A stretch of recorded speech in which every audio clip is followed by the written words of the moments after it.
Vinimos a hablar de esta novela editada por Mandrágora, de El horizonte es una jaula muda, de Juan Cerono, como ya dijimos un poco, escritor, compositor, músico, docente, fundó una editorial independiente, también bueno, vamos a hablar un poco, pero Juan, ¿nos estás escuchando ya? ¿Cómo estás? ¿Qué tal, Culpa? Los estoy escuchando y los estoy viendo. Perfecto, bien, las dos cosas. Esto no era como en la tele que te llamaba Susana y te pedía que bajes el volumen Claro, el volumen del televisor. del televisor. Bueno, buenas tardes, Juan. Igual lo tengo bajo el volumen, por los días. Perfecto, Juan. Bueno, gracias por la comunicación. Vamos a charlar un poquito de todo, usando siempre como excusa esta gran novela que nos ha encantado. Y preguntarte cómo es tu ruta lectora, por dónde arrancó, cuáles fueron aquellos libros que te marcaron, dónde comenzaste a escribir. Mirá, ruta lectora, qué difícil. Leo mucho desde chico. No me acuerdo sinceramente por dónde empecé, pero bueno, yo nací en un pueblo de la provincia de Buenos Aires, Balcarce, pueblo, mitad ciudad. Y no sé, de chico creo que arranqué con cuentos de Elsa Bornemann, ponele, que recuerde. Y cuando vine acá a la ciudad, me encontré con un mundo diferente, lleno de librerías, lleno de cosas hermosas para leer. Y bueno, creo que debo haber arrancado por autores como Vicio, Aira, Goebel. Son autores que me gustaron mucho desde un principio. Mucha literatura nacional siempre, o latinoamericana. Por ese lado, me gusta leer muchas cosas que están escritas ahora, acá y ahora, ¿viste? Me falta lectura de clásicos. Bien, genial. Bueno, buenas tardes, Juan. De nuevo, gracias por la comunicación, por la charla. Antes de meternos un poco en la novela, y siguiendo un poco con estas preguntas más biográficas o de presentación, bueno, Lucho recién te presentaba y nombraba diversas actividades que haces. Estás muy vinculado a la música, también estás vinculado a la edición, a la docencia. En ese currículum, digamos, que uno tiene, si vos tenés que presentarte con tus oficios, tus tareas, ¿qué lugar ocupa en tu vida, digamos, la escritura? ¿Vos te considerás un escritor? ¿Considerás que es una actividad que de alguna manera es como, no diría secundaria, pero que tu profesión o tu desarrollo está en otras tareas y la escritura acompaña a eso?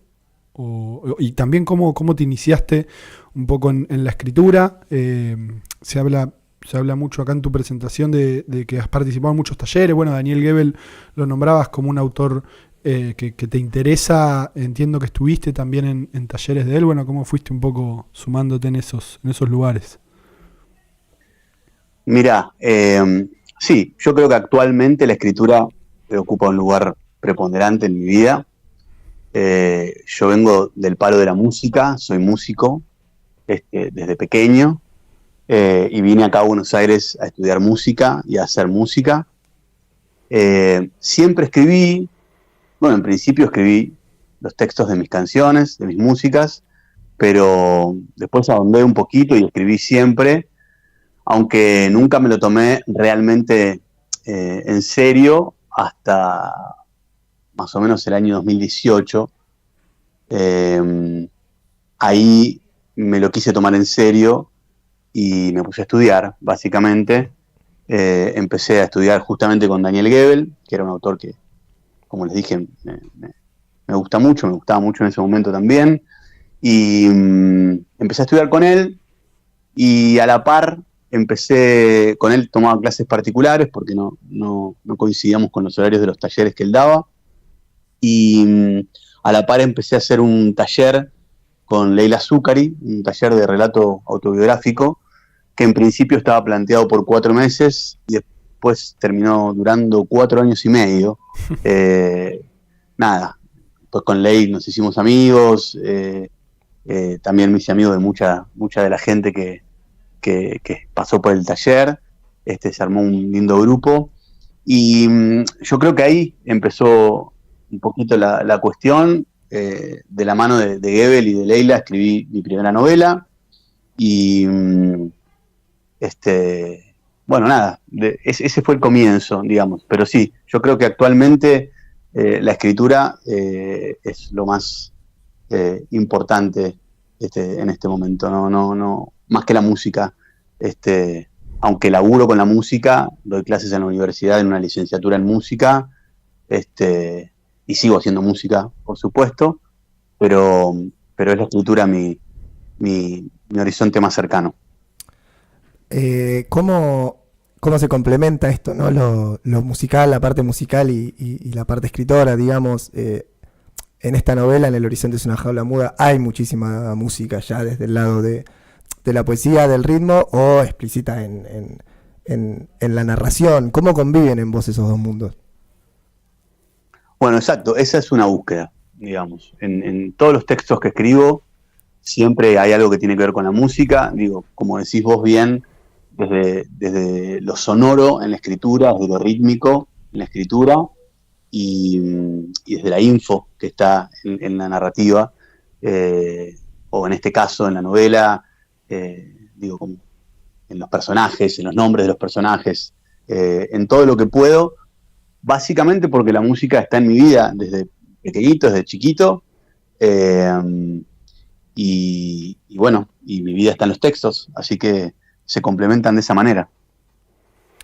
Juan, sí, ya nos metemos un poquito bueno, El horizonte es una jaula muda, una novela editada por Mandrágora hace muy poquito también, es muy reciente el libro, se va a estar presentando incluso creo en las próximas semanas. Por eso, para quienes no la conozcan, quienes no lo hayan leído, bueno, eso, Lucho lo decía, la verdad que disfrutamos mucho de su lectura. Vos vi una entrevista en la cual la definís como, o planteás que el horizonte que propone la novela es una distopía de la tristeza, un concepto que me interesó y me gustó mucho, digamos. Bueno, contales un poco a los oyentes, digamos, cuál es el mundo, el universo que propone esta novela, por qué lo definís de esa manera. Bueno, en principio les agradezco mucho por haber leído la novela y por haber gustado de ella. Sí, a mí me gusta definirla así, como una distopía de la tristeza, porque cuando uno habla de distopías muchas veces uno relaciona la actual distopía con extraterrestres, con zombies, con colapsos mundiales. Acá en este caso hay un mundo que se plantea que no está bien definido, simplemente se define como adelante y atrás. Hay un mundo de adelante y un mundo de atrás. No se define atrás de qué, adelante de qué. Y la historia está narrada en primera persona por una de las protagonistas. Las protagonistas son 4 mujeres que viven en la parte de atrás, tienen sus historias, sus devenires.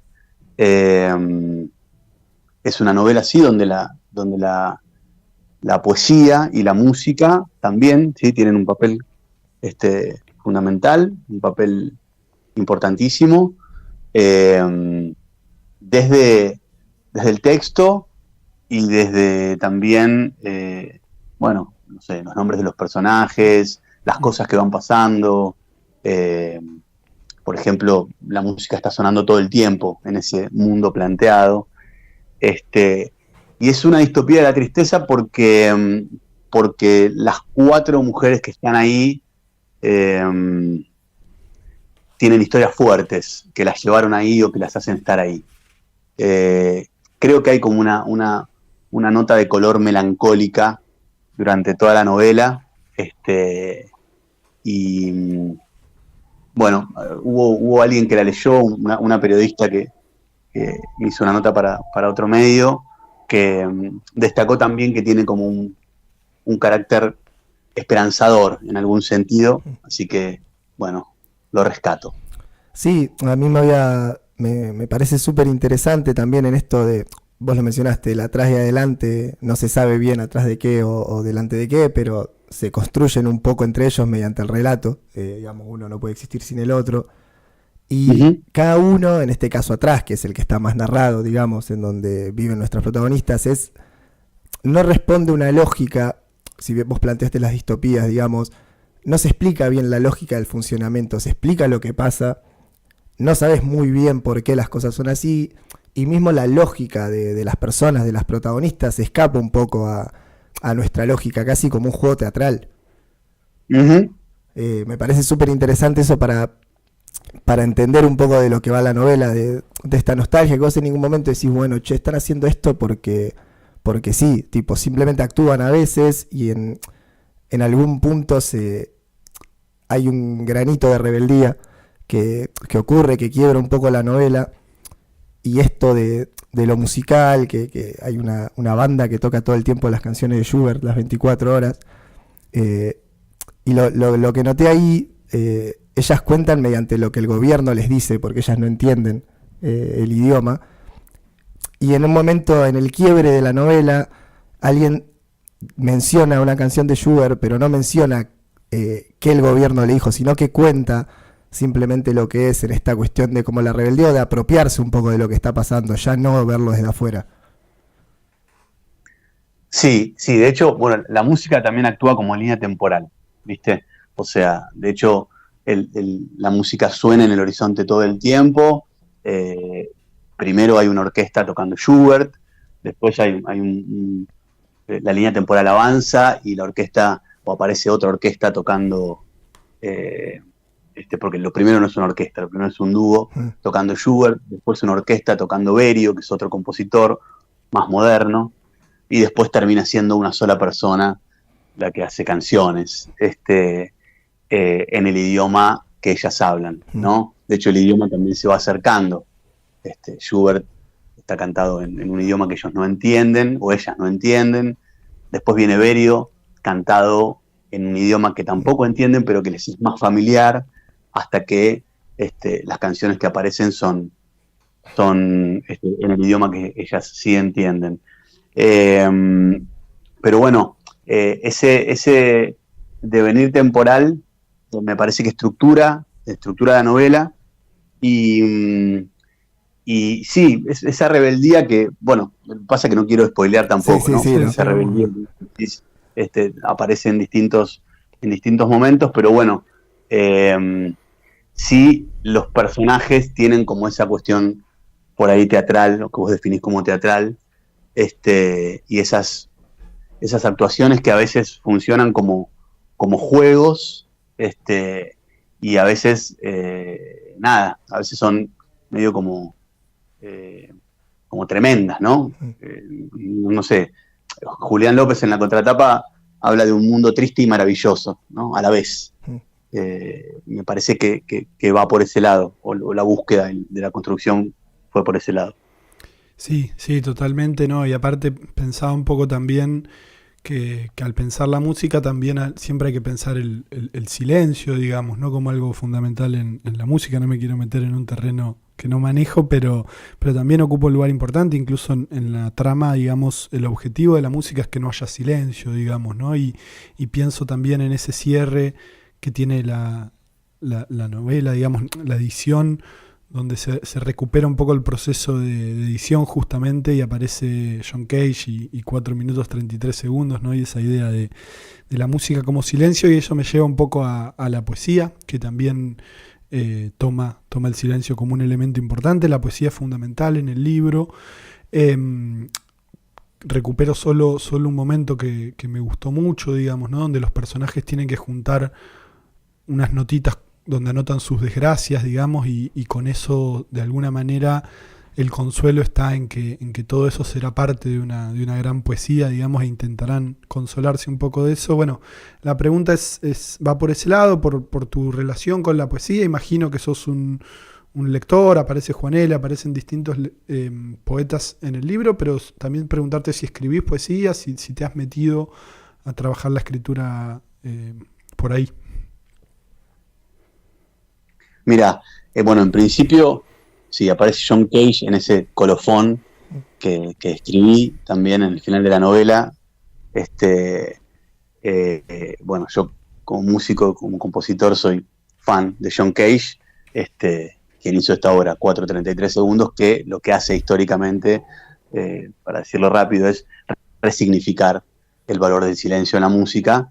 El silencio en la música, en mi opinión, es tan importante como el sonido, y pasa lo mismo en la poesía, y pasa lo mismo con la poesía. Yo pienso la poesía como canciones que todavía no fueron cantadas, básicamente, pero las pienso como música. De hecho, pienso la poesía como algo para leer en voz alta. Yo leo poesía, me encanta la poesía, me gusta leer la poesía en voz alta. Creo que si no, hay algo que se pierde ahí. Intenté escribir poesía, la verdad, a ver, en principio, como te decía antes, los textos de mis músicas, de mis canciones, Claro. pero después traté de meterme de lleno en la poesía. Hice un taller en algún momento con Clara Muschietti, una poeta de acá, que me encantó, pero me es muy dificultoso escribir poesía. Sí leo mucha poesía, me gusta, tuve momentos en donde leía más, momentos en donde leía menos, ahora estoy en un momento en donde leo mucha poesía, me encanta, por supuesto que me encanta Juan L., lo adoro, pero me cuesta a mí escribir poesía, es algo que me cuesta, que no, por eso no estoy ahondando, digamos, en este momento en esa escritura. Algunos de los poemas que están en la novela sí son escritos por mí, digamos, hay una mezcla ahí, pero no más que eso. Volviendo un poco atrás, porque ya hablamos un poco de la escritura y distintas cosas de la narrativa dentro de la novela, pero ¿cómo surge la idea de la novela? Mirá, es una novela que arrancó de atrás para adelante. Es una novela que en realidad yo escribí un texto en algún momento, todavía estaba en el taller de Leila, escribí un texto que hablaba de alguien escapándose a algún lugar. Un texto bastante corto. Alguien escapándose a algún lugar y yo no sabía quién era ese alguien, de dónde se estaba escapando, por qué. No tenía idea, pero ese texto me gustó y en algún momento entendí que era el final de algo, o que podía ser el final de algo, de una novela que yo todavía no había escrito, o de un texto más amplio que todavía no había escrito. Y entonces tuve la idea de empezar a escribir un texto que desembocara en eso, que ese fuera el final, ¿no? Y así empezó la novela. De hecho, al principio no eran 4 mujeres, no tenía definido, eran 4 seres que yo no tenía definido el género, era como una cosa más rara, hasta que se fue asentando. Después yo me puse a hacer clínica de obra con Julián López, y ahí se fue asentando la idea y fue creciendo la novela y se fue desarrollando. Todo en pos de llegar a ese final que había sido escrito con anticipación. Bien, genial. Juan, te estamos paseando un poco por distintos lugares, pero bueno, ahora te llevo un poco a otra consulta, más sobre los géneros literarios, digamos. Empezamos hablando del universo distópico que propone la novela y demás. Bueno, nosotros venimos, digamos, en la medida en que trabajamos con textos contemporáneos que trabajan desde el fantástico, realismo mágico, o como lo querramos categorizar. Una pregunta que surge es un poco cómo te llevas con el realismo a la hora de escribir, de leer. ¿Es algo que para vos, digamos, la literatura realista, sentís que hoy está algo, no sé si agotado, pero que sí que muchas veces no basta para trabajar ciertas realidades y preferís inclinarte por otro tipo de escrituras o también te interesa trabajar con eso? No me parece que esté agotado. A mí me interesa, me gusta mucho cuando leo novelas que describen paisajes que yo recorro habitualmente, por ejemplo, lugares. Me gusta a mí la escritura realista.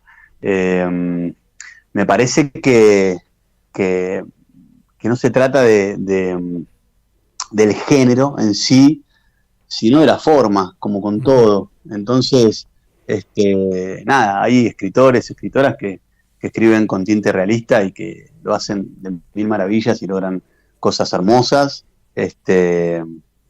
Y a mí me gusta esa literatura. A mí me gusta ahondar en otras cosas, me gusta, por ejemplo, el realismo mágico, me gustan otro tipo de géneros, pero no creo que esté agotado eso. Y me gusta que no lo esté. Pensaba en la figura del gobierno dentro de la novela, digamos, se mencionan que había un gobierno anterior, ¿no? Gobiernos sucesivos, y con Pedro acá hablábamos un poco de, si bien el atrás, o uno a medida que la va leyendo, lo tiende a pensar como, bueno, es un lugar bastante controlado, como se podría pensar con muy poca libertad, no se siente esa opresión en la mayoría de los momentos, digamos, no hay como un autoritarismo como en estas distopías clásicas, sino que bueno, sí hay un nivel de control bastante grande, pero no hay un autoritarismo brutal, violento. ¿Cómo lo pensaste? Mirá, es un gobierno, digamos, hay mucha ambigüedad ahí, porque es un gobierno que te prohíbe llorar, ¿sí? Pero a la vez es un gobierno que, como a vos no te gusta la lluvia, la controlo, hago que llueva lo justo y necesario para que crezcan las flores y las plantas, y cuando llueve te aviso y te llevo chocolates y buñuelitos a tu casa, ¿entendés? Entonces hay como una ambigüedad ahí, hay cosas que revisten maldad y cosas que revisten ternura, todo a la vez en un mismo gobierno, digamos. Así como también cuando habla del gobierno anterior, habla de un ser muy cruel y siniestro, pero que a la vez es fanático de la poesía y de Juan L. Entonces, para mí ese choque, esa ambigüedad, esa especie de yin y yang, digamos, era importante en la novela, y por eso traté de destacarlo, digamos, de alguna manera, de que se lea eso, ¿no? Sí, incluso digo esto que decía Julián en la contratapa, lo del mundo triste y maravilloso también es un poco eso, bueno, lo brutal y lo tierno. Exacto, a la vez, ¿no? Como, bueno, eso por eso decía el yin y el yang, como todo lo brutal tiene algo tierno, todo lo tierno tiene algo brutal, digamos, como eso, en todo está todo. Sí, ni hablar. Y está bien logrado, digamos, me parece eso en la novela. Te pregunto por otra de tus facetas en tu recorrido que tiene que ver con el mundo de la edición. Veíamos ahí que sos parte o fundador, digamos, de una editorial que es Golosina. Bueno, ¿cómo surge ese proyecto? ¿Cómo surge también ese interés de tu parte? Y en ese sentido también preguntarte, ya que estás involucrado de alguna manera con el mundo de la edición, ¿cómo trabajás a la hora de pensar tus propios textos, tus novelas publicadas y demás al momento de la edición? Si es algo que te interesa involucrarte, o si es un proceso que dejás en manos de quienes en cada caso vayan a ser quienes editen el texto. Mirá, sí, la idea de la editorial surgió allá por el 2019, por ahí, se vio plasmada en el 2020, con unos amigos fundamos la editorial. Básicamente yo, como te decía, estaba en ese momento en el taller de Leila Zuccari y veía cómo alrededor mío había un montón de gente que escribía increíble, escribía cosas que estaban buenísimas y que para mí merecían ser libro y estar en las bibliotecas de la gente. Y se me ocurrió la idea de armar. Me acuerdo que leí una nota en un diario, creo que de los fundadores de la editorial Conejos o algo por el estilo, y dije, armemos una editorial. Hablé con una amiga que en ese momento estaba viviendo en Italia, pero estaba por volver, y otros amigos más, una amiga que era correctora, un amigo diseñador. Bueno, se armó Golosina en el 2020, justo cuando arrancó la pandemia, básicamente. Claro. Eso nos retrasó un poco, pero bueno, la idea era editar literatura de acá, de ahora, actual, digamos, escritores que escriben acá y ahora, y que, bueno, algunos hacer como un mix entre escritores ya algo consagrados o consagrados y escritores nobles, ¿no? Y bueno, arrancamos ahí en fines del octubre del 2020, por ahí, salieron los primeros libros, y seguimos, tenemos 8 publicados hasta el momento, hace poquito publicamos el 8º, así que bueno, es un momento un poco complejo ahora para publicar, editar libros, pero seguimos haciéndolo. Y yo, desde el lado de la edición, digamos, en un principio no me involucré, los primeros libros los editó otra persona, una de las integrantes de la editorial. Y ahora en el último tiempo me he puesto yo también a hacer el laburo de edición, aclarando, por supuesto, que yo no soy editor, no tengo el oficio de editor, sino que soy un lector que edita, y un escritor que edita. Y entonces, bueno, ahí también se juegan otras cosas, digamos. Lo aclaro porque se lo aclaro al escritor o la escritora que trae su libro para que lo publiquemos, digamos, ¿no? Y bueno, sí, en los últimos me involucré un poco desde la edición y desde ese lugar, digamos. Ahí, sinceramente, se juega mi gusto literario y se juegan mis lecturas, ¿no? Cada uno lee desde su propia biblioteca, y yo insisto, no tengo el oficio de editor, sino que lo hago desde ese lugar. Pensaba en esto que mencionaste, hemos hablado con muchísimos editores y editoras a lo largo del programa y por fuera también de los tiempos y de lo difícil que es, lo difícil y el trabajo arduo que requiere llevar adelante una publicación hoy en día. Y bueno, justamente el otro día hablamos con Ana López, que también editó Vías de Extinción por Mandrágora. Si lo ves como una apuesta, como una acción de resistencia, una apuesta entendiéndolo en el sentido de no sabes cuál va a ser el resultado, digamos, por el contexto. ¿Cómo ves a la edición hoy en día? Sí, total, es que es un acto de resistencia totalmente. O sea, hoy en día, desde hace un tiempo ya está siendo muy difícil editar, publicar, porque está siendo muy caro. En estos tiempos actuales, la cosa se complejizó y se complicó mucho más, porque desde el gobierno actual hay un ataque feroz hacia cualquier cuestión que tenga que ver con la cultura. Y entonces, desde ese lugar, me parece que sí, que seguir publicando libros contra viento y marea es un acto de resistencia.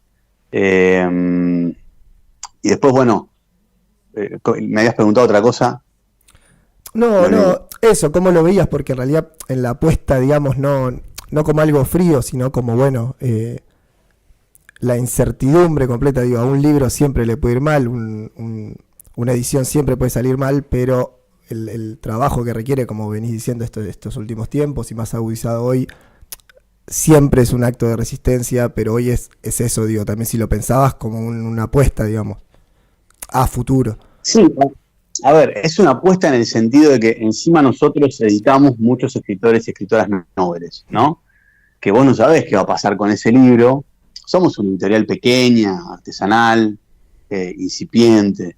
Entonces, nada, el trabajo es todo como muy de a poco, muy laburo de hormiga, pero vos no sabés qué va a pasar. Vos, de hecho, invertís un dinero, invertís energía, invertís tiempo, invertís laburo, y no sabés qué va a pasar con ese libro, no sabés si lo van a comprar 7 personas o nada, va a explotar y de repente se va a convertir en un hit. No tengo idea.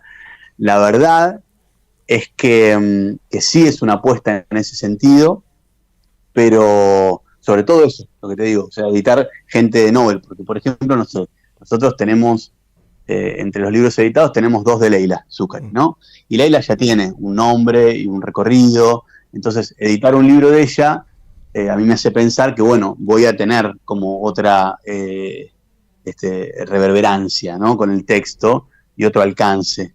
Pero bueno, con los escritores, que tampoco sabés qué va a pasar, pero tenés como algo de dónde agarrar.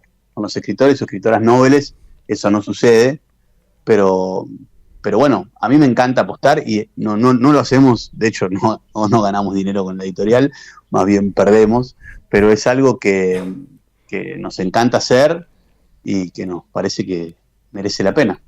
Sí, aparte lo conversábamos hace algunas semanas con otro escritor, editor también, que hay un gesto algo conservador de los lectores quizás en los tiempos de crisis como este que estamos atravesando, donde quizás si uno antes por mes se compraba, no sé, 6, 7 libros y ahora solo compra 1 o 2, bueno, vas a algo que de alguna manera te da cierta certeza, digamos, cuesta más el riesgo, digamos, así que obviamente que es más valorable todavía el trabajo de esos editores y también de los lectores que se animan a textos que no conocen, digamos. Juan, te agradecemos mucho por la charla, vamos entrando en las últimas preguntas un poco. Yo para ir cerrando y hablar de otros autores también, contanos un poco, si podés, digamos, ¿no? Para quienes no la conozcan, algo de Marosa Di Giorgio, autora uruguaya que elegiste para un epígrafe, digamos, que acompaña la novela. Bueno, quienes no la conozcan, ¿quién es esta autora? ¿Qué textos de ellos? Si es una autora que te interesa, que te gusta, digamos, y que de ella podemos recomendar. Y mirá, Marosa es una escritora uruguaya del siglo XX. A mí me gustan mucho los escritores uruguayos, de hecho, soy muy fan del Hebrero también. Y Marosa es una poeta increíble, que es muy... tiene como una forma de escritura muy, muy erótica, por decirlo de alguna manera. Hay mucha naturaleza, tiene una poética muy, muy particular, muy peculiar, que a mí me encanta, me fascina. No sé, de ella puedo recomendar cualquier cosa, pero sí, El Gran Ratón Dorado, El Gran Ratón de Lilas, La Flor de Lis, Rosa Mística, no sé, cualquiera de sus obras es increíble. Hay un libro muy, muy grandote que editó Adriana Hidalgo, editora, es Los Papeles Salvajes, que bueno, es como la obra poética reunida. O sea, es una hermosura de escritora. A mí me fascina y me fascinó eso que leí y que usé después como epígrafe, porque me pareció como muy ilustrativo de cómo pienso yo la escritura actualmente. Perfecto, Juan. Bueno, nos hemos quedado sin tiempo. Te agradecemos enormemente la charla. Mencionar también, extender la invitación, que la presentación de esta novela, del Horizonte es una jaula muda, va a ser el 13 de julio, sábado, en Mandrágora, si no me equivoco, ¿verdad? Exacto, el sábado 13 de julio, en la librería que tiene Mandrágora, acá en el barrio de Villa Crespo, en Buenos Aires, 19:30 horas, va a estar presentando Julián López, escritores más maravillosos que tenemos actualmente en nuestro país. Va a estar haciendo música, calculo que de Schubert y de Berio, Rosario Castillo, una flautista tremenda y maravillosa. Así que sí, quedan todos y todas invitadas. Perfecto. Bueno, Juan, muchísimas gracias otra vez y bueno, ojalá podamos concurrir y si no, muchísimos éxitos en la presentación y con el libro. Bueno, muchas gracias a ustedes, repito, por el interés, por la lectura de la novela, por la entrevista y por hacer un programa que tiene el nombre de una novela collage de Esbarra, que es otro de los autores, de mis autores favoritos. Así que... Excelente. Bueno, un pequeño compromiso en vivo, entonces ya te estaremos pidiendo algunas palabras sobre Esbarra para algún momento. Lo amo, así que cuando quieran. Perfecto. Bueno, muchas gracias, Juan. Bueno, aquí pasamos con la entrevista a Juan Cerona de esta hermosa novela que recomiendo como todas las novelas que hacemos, porque acá hacemos cosas que nos gustan. Y por último y no menos importante, no nos olvidemos de